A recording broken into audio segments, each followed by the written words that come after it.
Hey you guys, welcome or welcome back to my channel. My name is Mink and this is MinksKinks. And today we are talking books. As you guys can see, I am posted up in front of bookcase, okay? Which means I mean big business, okay?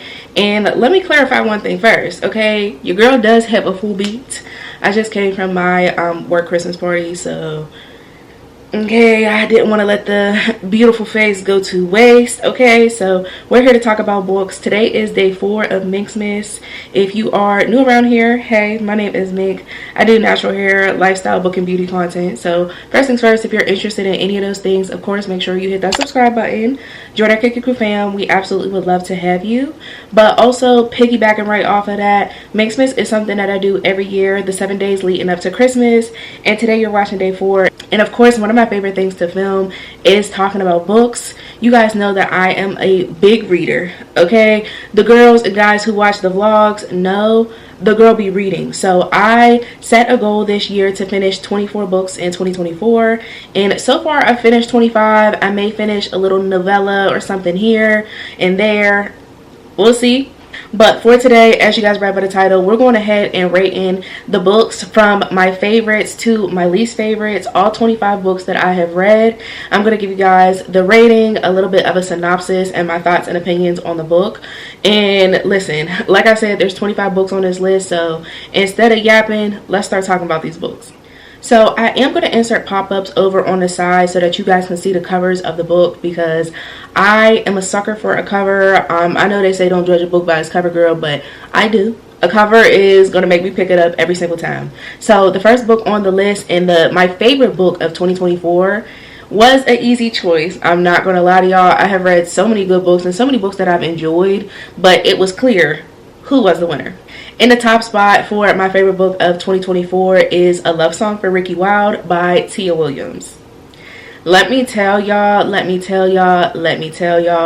this book, oh my goodness, you want a black romance, this is the one you need to start with, okay? It's a little bit of like a whimsical, I don't want to call it fantasy, but there's a little bit of like time travel, there's a hex type of thing. Which typically isn't my thing. I'm a romance girl through and through, and I'm just barely starting to stick my big toe in a little bit of thriller, psychological, suspense type of things. I'm just now getting into that type of stuff. But when I tell y'all, this book was absolutely perfect to me. I rated it 4.7 stars. I wish that I would have just gave it the 5 stars, but it's a book that I just absolutely was obsessed with. And I distinctly remember, sorry, I'm a little congested, okay? I distinctly remember why I took off that 0.25 points. And it was because this author has a way of looping in characters from other books in her novels. And I didn't dislike it. It just took up a larger portion than I liked. Like I said, they've been mentioned. I read 7 Days in June as well. That was my second time reading this, but I wanted to, you know, refresh myself with the author, and that's on the list. We'll talk about that when we get there. But I just wanted to refresh my mind of the way that Tia Williams wrote. And I was just very, very thoroughly impressed with A Love Song for Ricky Wilde. It's something that when I tell y'all I'll be reading it again in February, it's that good. It's a book I'm gonna pick up off my shelf and read again. So y'all, in my number 2 slot was not a new to me book. It was actually a reread. It is called Don't Cry for Me by Daniel Black. And I know that the people who watch my vlogs are like, Tamia, Mink loves that book, okay? And I absolutely do. Don't Cry for Me is such an interesting book to try to describe. It's about a father who knows his time is coming. He's about to pass away, and he had a very up and down relationship with his son, and he's just rewriting some wrongs. A lot of it has to do with Isaac, the son. He is gay, and the father wanted a hyper masculine son, and, you know, in his own image type of thing. And he realizes, you know, as he's laying on his deathbed, the error in his ways. So the book is basically a long love letter, an apology letter, I guess, to his son. And it's absolutely just one of the best books that I've ever read. If you ever ask me to recommend a book to you, I'm going to always recommend Don't Cry for Me. It's a fiction book, but I feel like it's one of those books that's written like it could be somebody that you know. Every time I read it, it just feels profound. Like, I just love the book, and it definitely made me very excited to read more from Daniel Black. That I gave 5 stars. So my rating system is very dependent on my mood. There may be little things that I don't like in the book. There may be books that I love that are further down on the list. But for me, the fact that I'm still thinking about A Love Song for Ricky Wilde months and months and months and months and months later, the book is at the top of the list. So if you notice there's a little bit of a discrepancy, there's a 5-star in the 6th spot. It's not that it doesn't deserve to be number 1. I just probably felt a little bit more connected to the characters. I still think about the characters, that type of thing. Next, y'all, is a book that I literally recently finished. I finished this maybe about 2 weeks ago, and it is called The Oath by T.M. Richardson. Y'all, when I tell you this book is so incredibly messy, and if you watched this video from last year, y'all know I'm all about a messy book, okay? I love a good old messy book. It's something that, you know, you're just able to flip through and turn the pages. I love a good messy book because so many times it's like, what is going on? The Oath by T.M. Richardson is a TikTok made me read it, and I'm so glad that I did, okay? Shout out to TikTok. It's basically about this woman. She was married to her husband for 20-something odd years. Her husband is passing away from, I believe, cancer. And he has 3 best friends. And the best friends make an oath to her dying husband to take care of the wife in all of her needs. All of her needs. Financially, spiritually, emotionally. Every other Lee that you're thinking about. Yeah. This was definitely my first entry, I guess, into like a why choose novel.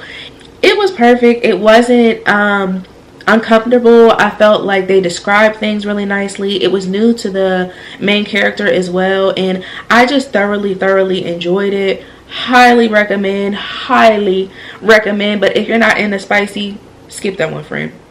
And piggybacking off of that, in my number 5 spot? No, in my number 4 spot, child, I'm gonna skip one, okay? Y'all know I usually be messing up my list, and by the end of this, the numbers will be wrong. So in my number 4 spot is actually a poly romance.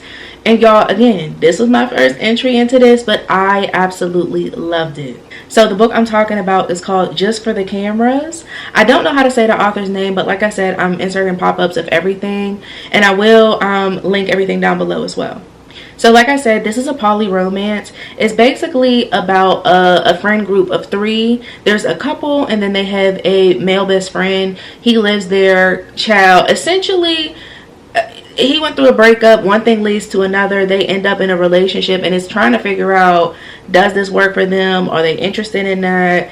You know what I'm saying? It was very interesting to read. I absolutely love the way this was written. It's something I would reread again. I'm definitely curious to read more poly, why choose type of situations. It's like a whole new world for me, so I'm curious. This is another one that I gave 5 stars, but it's also 5 out of 5 spice. So again, if you're not into spicy, run in the other direction. Moving right along, in my 5th spot, I have another book that I thoroughly enjoyed, and it wasn't even that long of a book. That one is called The Body Ranch. Okay, get into it. This one is written by Juanita Time, I believe is how you say her name. And this was another one I gave 5 stars. Absolutely loved it. This was almost like a mystery, and a very light erotica had a baby. Very fascinating. So for me, it gave like P-Valley. Y'all know I'm a TV girl, so it gave P-Valley.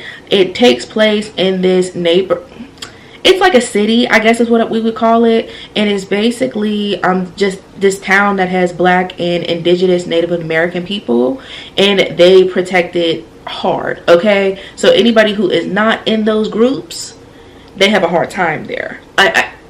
A hard time there. So people come in and they try to move in there, and when I tell y'all, when you find out what they're doing to these people,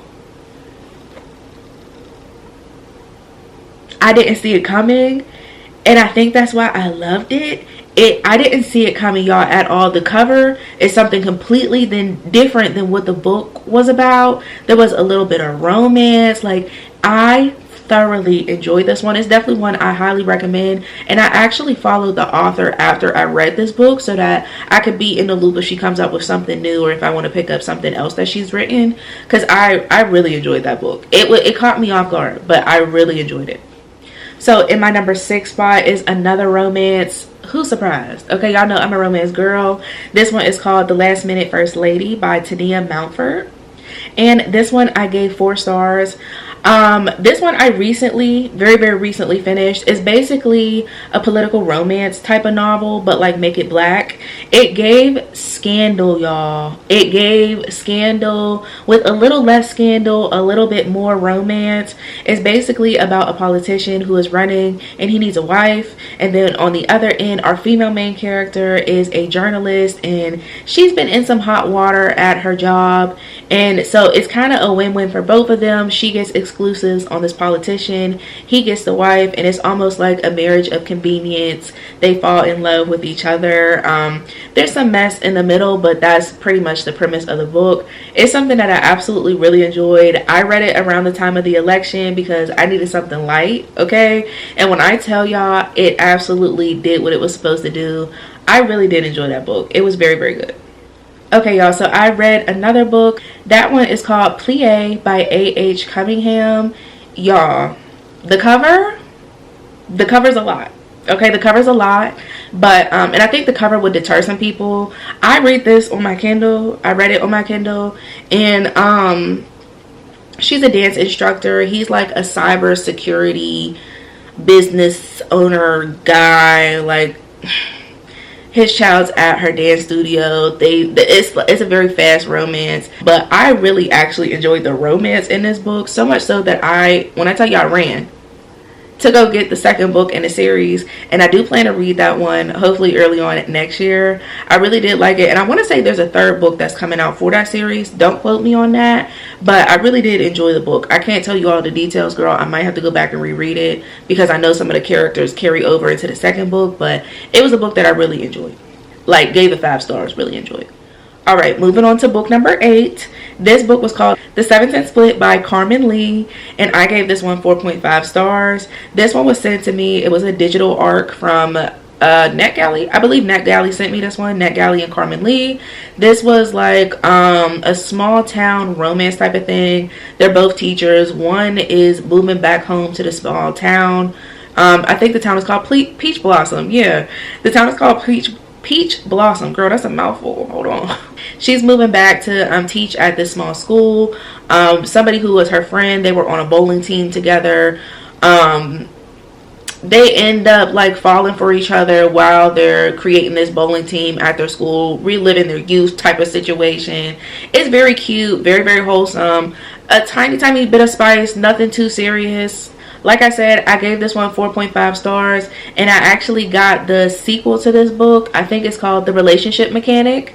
I don't know that that one is out yet. I know that I received it as an ARC, and I plan to read that one soon as well. But again, I like to go back and reread with the characters, but maybe when the third one comes out, then I'll reread all of them. Girl, I don't know. We'll see. Moving right along, in that number 9 spot is 7 Days in June, again by Tia Williams. So you notice that 7 Days in June and a love song for Ricky Wild. Girl, I've been talking too much because now I'm just stuttering over my words. A love song for Ricky Wild and 7 Days in June are written by the same author, Tia Williams. She's actually written a couple other books, but 7 Days in June, this is my second time reading this one, and I will say I liked it so much better rereading it the second time. 7 Days in June is a heavy book. It's a romance, but you're gonna work for the romance, okay? You work for that romance, okay? It's like a second chance romance, I guess is what we could call it. They had a week together when they were teenagers. They had a lot of like at home issues, and they had, I think it's a trauma bond. Some people are offended by that, but I think it's a trauma bond. They both had very rough childhoods, and they were each other's stability, and it's almost just like relearning and trying to see if it works as an adult.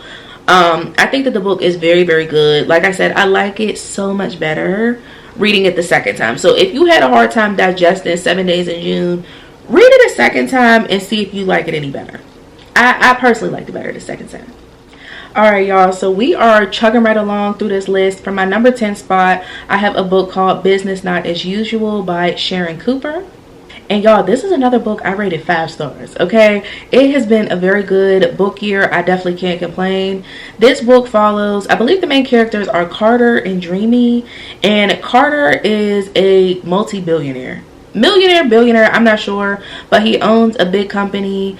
Dreamy is from humble beginnings. She's taking care of, I believe it's her grandfather. Her and her sister are taking care of him. But like money's tight, you know, she hates her job type of situation. And in comes Carter. He comes into her office and sort of saves the day, girl, okay? There's a series of things that happen, but they end up like working together. He falls first.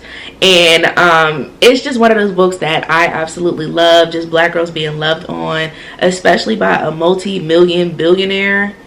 Absolutely. And I do have another book from Sharon Cooper, so I'm definitely really excited to get into that. I stand a black romance, okay? Every single time. 10 out of 10, highly recommend. Now this is where the list starts to get interesting. In my 11th spot is Isaac's Song by Daniel Black. And I gave that book a 3.75 stars. So this was the sequel to Don't Cry For Me, which was in my 2nd spot. And again, this one was sent to me as a digital ARC. This book will actually be released, I want to say early January, I believe. But I was sent the digital ARC. And y'all, it's not that this book is bad. It's definitely not a bad book. But I have such strong feelings for Don't Cry For Me. When I tell you Don't Cry For Me literally left an imprint on my brain. I think about those characters constantly. I think about my perception of the world constantly. I think about in the ways that I'm both the father in the story and the way that I'm the son in the story. Like, that is one of those books that I just carry with me, and I love it. That's why it's a book that I'm gonna always recommend. Isaac's Song, I will say, it had very high expectations because I love Don't Cry For Me so much. So Isaac's Song is, I guess it's a sequel to Don't Cry For Me, and I guess I was looking for Daniel Black to write a response letter from the son to the father, and that wasn't it. It was Isaac forging his own path and finding his own way, but it almost, we went back to learn about like his side of the story and just his life without his father, that side of the story that we didn't get because the father didn't have that much of a relationship with him. It did talk about him being gay and trying to be with women because he wanted to please his parents. It talks about the AIDS epidemic. It talks about Rodney King, and that I especially loved, talking about the intersection between his sexuality and his blackness. I absolutely love that. Towards the end of the book, it started to veer off on a path that I didn't love. It was okay, but it just seemed like it was kind of random, and I didn't love that. It just didn't have the same like gut punch that Don't Cry For Me has. I'm definitely still going to go and pick up my physical copy of Isaac's Song because I love Daniel Black, and I think that maybe later on down the road I'll reread them both together again and see how I feel about it. But Isaac's Song, especially after reading Don't Cry For Me first, I felt like I had higher expectations. That's just what it is.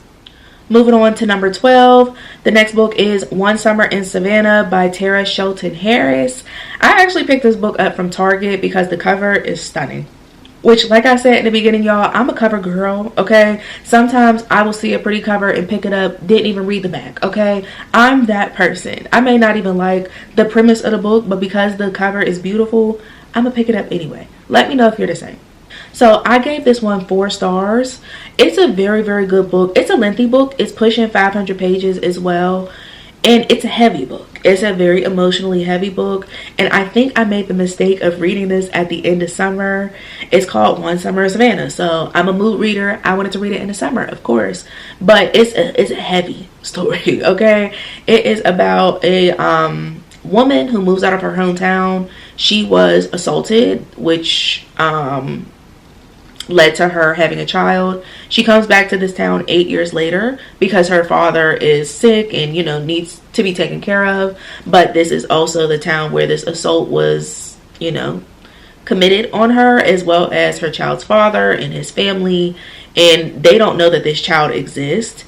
So it's it's the journey of what happens when they come home, and the relationships that are formed and the relationships that are broken. And it's a very, very, very, very good book. I don't know forgiveness in the way that they do in this book. These characters go through a lot. They go through a lot together. And I thoroughly enjoyed the book because it's definitely something that I've never read before. And it's a touchy one. It's a touchy one for sure. But I love the way that the author wrote it. It's definitely something I would recommend. But go into it knowing what you're getting yourself into, because it's definitely a heavy book. Moving right along, number 13 is On Rotation. Again, an absolutely stunning, stunning, stunning cover. I gave this one 4 stars. So On Rotation is a very good book. I feel like it speaks to the 20-somethings that feel like they're falling behind in life, but also trying to forge ahead, forge your path, figure out what you're doing. It focuses on, I don't remember our main character's name in the book actually, but it focuses on a female main character. She is in medical school. Her boyfriend then broke up with her. She done failed a medical test. She got to move out or something. Like, it's just like everything that could be going wrong does go wrong. There is a love interest in this book, but I wouldn't call this a love story by any means. The love interest just so happens to come while she's working on herself. But I absolutely think that this is more like a self-help book.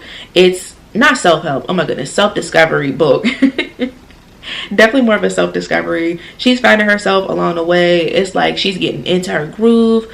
And it's nice that there's a love interest, but I think that she also would have been okay if she wasn't. So if you've read Yinka, Where's Your Husband? I think that this is like the big sister to that. I found Yinka to be a little bit annoying, okay? And in this book, I liked it slightly better. Very similar stories though. Number 14 is Highly Suspicious and Unfairly Cute by Talia Hibbert. This is like a YA romance type of thing.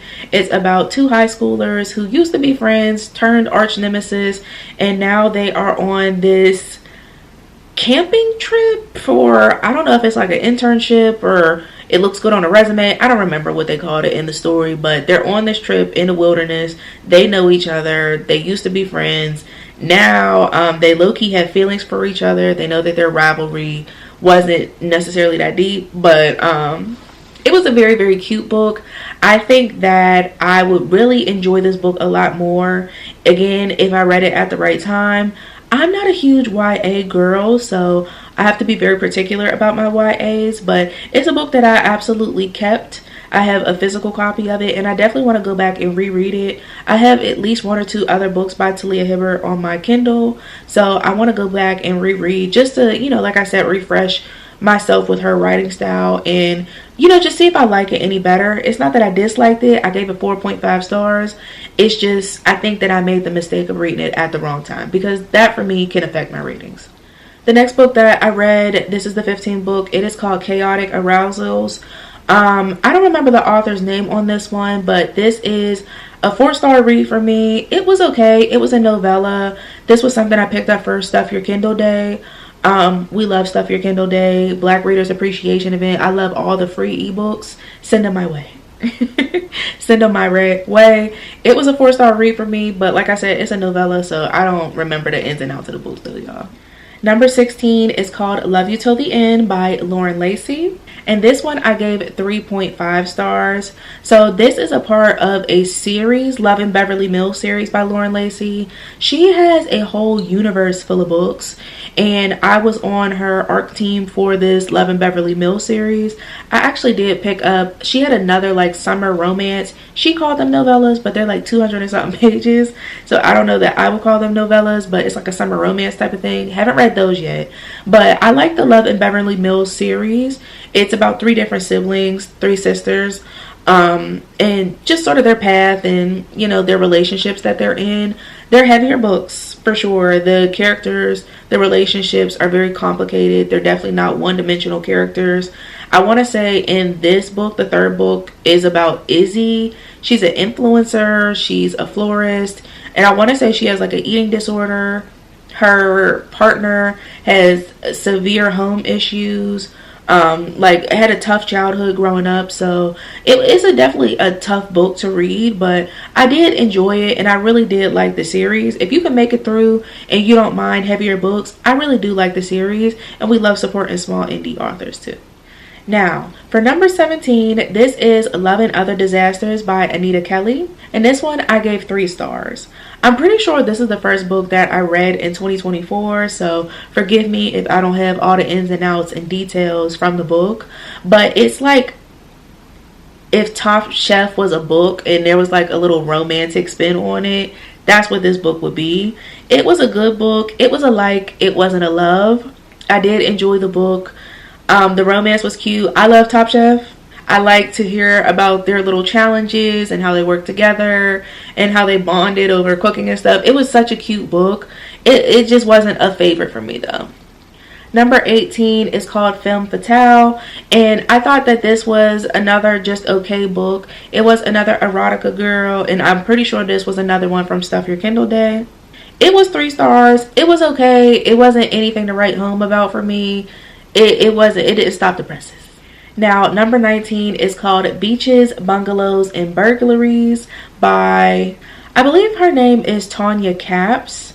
So apparently this author has 1 million books, okay? Because I've looked on Amazon because I like the book so much that I would repurchase. It's like a little cozy mystery, and this one just took place in the summertime. I have already repurchased one for fall. I thought I was going to be able to finish it, child, before fall was over, but didn't get to it. But it's like a cute little cozy mystery. It's nothing too heavy. It's nothing too serious. They're cute books. There's like 1 million of them. She has one for every season, every holiday, every mood. I want to say there's like 40 books in it, and I think they're perfect little palette cleansers. So I really like them, and I'll continue to purchase them. I picked them up especially like, you know, when you order from Amazon and you get those little $3 digital rewards. That's what I use them for, because the book is essentially free when I do that. Alright, y'all, now we're getting down to the wire. In my 20th spot, I have Adam and Evie's Matchmaking Tour by Nora Nagayan, and this one I gave 3.5 stars as well. So this book was beautiful. I also received this as an ARC from NetGalley and Nora Nagayan, and the book basically follows the female main character. I don't remember her. Evie. It's in the title, girl. Time for bed.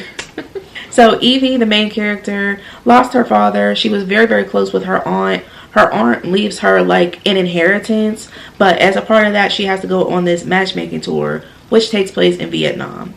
We get there, we meet Adam. Adam is the brother of the creator of this matchmaking tour. He's a grumpy guy. Evie really is just there to collect her inheritance. She's not really checking for love. And after some, you know, bumping of some heads, I wouldn't call it an enemies to lovers type of thing, but they did bump heads a little bit in the beginning, and then they eventually fall for each other. And I really did enjoy this book because just hearing about the scenery in Vietnam and the trips that they're taking, it just seemed really, really beautiful. I love a vacation romance, okay? I love it, okay? Because so many of us will never experience that, girl. So I love it. To imagine you're on a matchmaking tour in the mountains of Vietnam. Oh my goodness. I loved hearing about the culture. I loved their relationship. And I love the way she checks his parents at the end of the book. My 21st book is Almost There by Farah Rokon. And this, again, 3.5 stars. So as you guys can tell by the title, this is a play on The Princess and the Frog. And this was an interesting book. So I will say, this is something that I feel like anybody could read. The kids could read this. The preteens could read this. The adults could read this. It's basically what would happen if Tiana would have made a deal with the Shadow Man. And I did enjoy the book towards the end, but I'll say the first 40% was very slow, very, very similar to like the movie.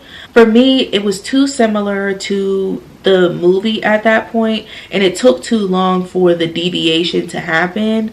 I think that it was a good book, but I wish that the other shoe would have dropped long before that it did. Or we cut the book down so that it wasn't almost 500 pages. Now, you guys will be surprised because in my 22nd spot is Heaven and Earth Grocery Store by James McBride. 2 stars. The people who regularly watch me across my platforms know that I did not like Heaven and Earth grocery store at all. And I'm gonna give you the laundry list of reasons why. The book is very long, okay? The book is very long, which I'm not opposed to.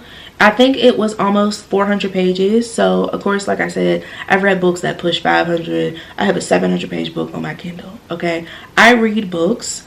This book, you had to read 300 of the 400 pages to really get any climax. Like, it just was not.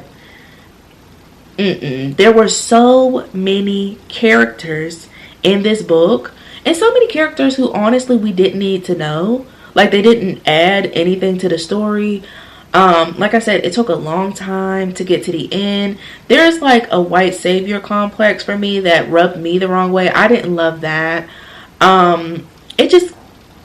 It wasn't for me, y'all. And I know that it was like Barnes and Noble's book of the year, and personally I just don't agree. Sound off down below if you read Heaven and Earth. Let me know. It's so funny because my friends who I talk to books about now are like, girl, they see Heaven and Earth and they're like, girl, Mink does not like that book. I had another bookish friend. She picked up the book so that we could specifically talk about what happened, because I just had so many thoughts and feelings. I had such high expectations because it was the book of the year, and talk about a letdown. Alright, y'all, next in my 23rd spot is the book that I quite literally just finished reading. This is called A Book to Kill For by Harper Lynn. Again, it's supposed to be like a cozy mystery type of thing. And I picked this up towards the end of the year because I just wanted something cozy, snuggle up on the couch, it's snowing outside, you know, like that type of thing. A cozy little mystery. I didn't want anything, you know, too heavy. I want to end the year off nice, okay? And when I tell y'all this book was another letdown, the main character in this book, Maggie, is so annoying. So incredibly annoying. Like, y'all, there were several times in the book where I was like, girl, I should just DNF this. I should just stop reading. Because it was like, oh my goodness. All she did was complain. The mystery element, lackluster. It felt like a lot of filler. Like, it just didn't feel like, I wasn't wowed. I wasn't amazed.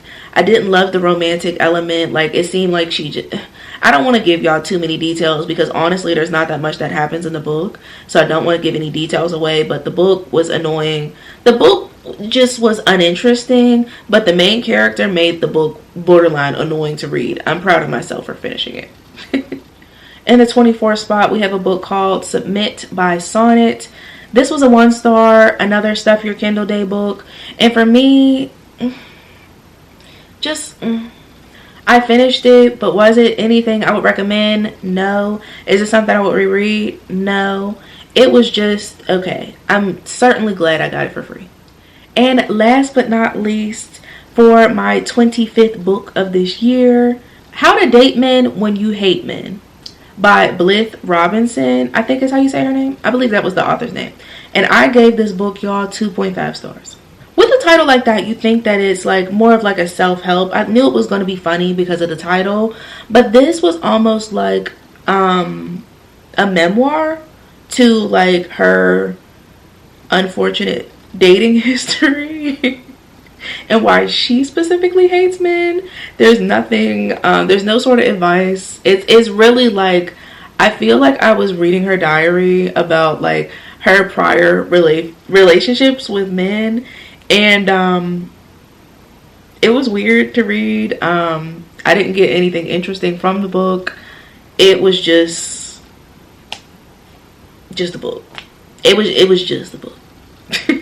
So yeah, y'all, that's not to say that I might not finish another book before the end of the year, but that is what I have finished so far, and I wanted to make sure that I came on here and told you guys about that during Minksmas. It's definitely one of my favorite staple Minksmas videos now because I read so much throughout the year, and it's important to come back, for me at least, to come back and talk to you guys about it. I know everybody doesn't watch every single one of my vlogs, and I swear I have a book or two reviews in each vlog, so I wanted to have it all here. Of course, let me know down below if you've read any of these books. I of course want to know, as well as any books that you may have recommendations for me just based off of what you heard, or like if you have thoughts. Girl, if you loved Heaven and Earth grocery store, I need to know. We need to talk, okay? There's certain things we need to talk about, okay? So yeah, y'all, I hope that you've enjoyed this video. Like I said, the goal this year was 24, so we did reach the goal. I'm trying to figure out what my goal for 2025 is, but I'm grateful that I was able to finish these. Grateful that I was able to participate in like Stuff Your Kindle Day, get digital arcs, all of that stuff. So yeah, you guys, that is the end of this video. I love you guys so much, and I will see you in my next one. Bye.